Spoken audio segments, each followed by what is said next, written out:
Have you got sciatica? Well, in this video, I'm going to show you 5 exercises that you can do to try and get rid of some of that horrible nerve pain. Check it out.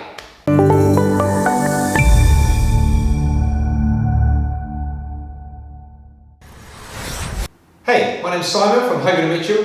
Now, having sciatica absolutely sucks. It is horrible. But there are loads of things you can do, and I'm going to show you 5 of them. So, sciatica is normally caused by a herniated disc, sometimes also known as a slip disc, or in an older person, it's normally a combination of the disc and some narrowing, something that's called spinal stenosis. So, whichever category you fall into, whether you're younger and you've got a disc problem, or you're an older person and you have stenosis, you can definitely do all these 5 exercises. So, check them out. The first one, you're going to lie down on your back, get yourself with your knees bent, and that itself is going to open up a little bit of space available for the nerve. What you're going to try and do is bring that knee up towards your chest as far as you can. That in itself can be an exercise, but I'm going to show you a great tip to see if you can actually add a bit more to this. So what I want you to do is to cross this ankle over this leg now. And you're going to try and hug this knee towards the opposite side of your chest. So it's not heading over towards the wall here, it's heading across onto me. So this is trying to stretch some of the deep muscles within your butt. Now if you have got sciatica and your nerve's irritated, what happens is your nerves try and hold onto it. They try and tense up and grip onto it. So if you're not doing something where you're trying to loosen it off, so you can actually do like a pulsing movement with this, if you're not doing something like this, then that can actually really rile up that sciatica. Now, it might be you can only cross your legs for starters, but as you feel comfortable to, try and just creep this across, and eventually you should be able to get it right across, but it won't happen straight away. So that's the first exercise. The second exercise is what are called knee rolls or lumbar rotations. Now again, what these are doing are opening up the space for the nerve as it leaves your spine. So have your feet and knees together, put your arms out in a crucifix position, and you're going to slowly take your knees over to one side and then over to the other side.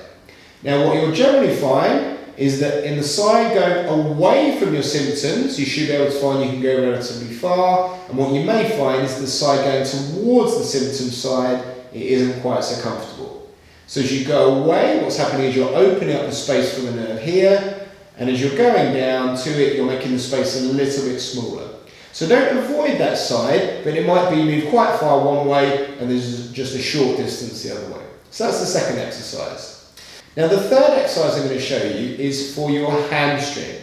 Now your hamstring, very similar to what we spoke about just a moment ago in your butt, is a muscle that will actually tense up and it's trying to protect in its wisdom your nerve. Now we want it to shut up a bit, alright? So what you're going to try and do is bring your knee towards you and hold behind your leg like this. So if your elbows are straight, your thighs should roughly be about 90 degrees. If you've got short arms, you might need to hold a bit lower. But basically you're going to hold your leg there, and what you're going to try and do is take your leg up and down. So you're going to do what I call the can-can, up and down. Now, what we often say to people is go to it, not through it. So you can go just to when it tugs and then back off, but don't try and force or push through it. And all you're doing is you're saying to both the nerve and the muscle in your hamstring is you're just switching them on and off and on and off. So you're just trying to move it, nothing more than that. Don't try and yank away on the stretch, just let it move, and you should find after about maybe 10, 15 of these, it actually feels a bit more comfortable. If you do get any pins and needles, don't worry, as long as when you come back down and you give it a rest within about 30 seconds, that goes away. So the next thing we're going to do is we're going to go on to our hands and knees. So this position is called the cat and cow, and the aim of this is to try and open up again that space from the nerve as it exits through your spine. So the position is trying to do this flexing movement and then gently this sagging movement.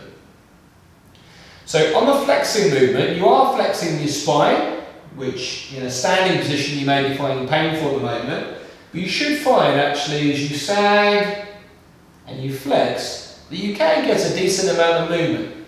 Don't force it, don't worry if you can't move very far, just repeat it, try and breathe as normally as you can, don't push into any pain and just move where you can. Now the final exercise is something called a child's pose. It's from yoga and the aim of it is to open up the space available for your nerve. Now for anyone who does, and you're not good at it because you're going to get yours sorted, but for anyone who does ever need surgery to release the nerve, to make the space bigger for the nerve by taking away a small part of the disc, then the surgery, they actually put you into the position we're about to go into. So, what you're going to do is you're going to slowly sit your bottom back towards your heels like this. You can either leave your hands out here, you can put yourself down fully, or you can rest down onto your forearms in this position and just rest. Now, if you've got stiff hips, you just need to spread your knees wide and bring your feet together. You're just going to rest in that position for about 20 seconds. Breathing normally and just stay there. Don't worry if when you come out of it you're going to feel a bit stiff.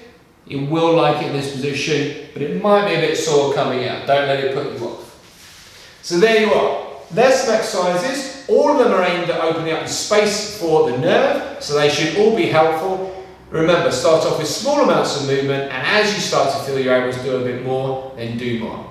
These are purely about nerve opening. There's loads more you can do to try and help yourself with sciatic type pain. So, if these have been helpful for you, you can like us below, you can comment. If you have any questions about your specific problem, just pop them below and we promise we will answer them. And just do me a favour and click this button over here and click subscribe. Thank you for watching, and we'll hope to see you soon.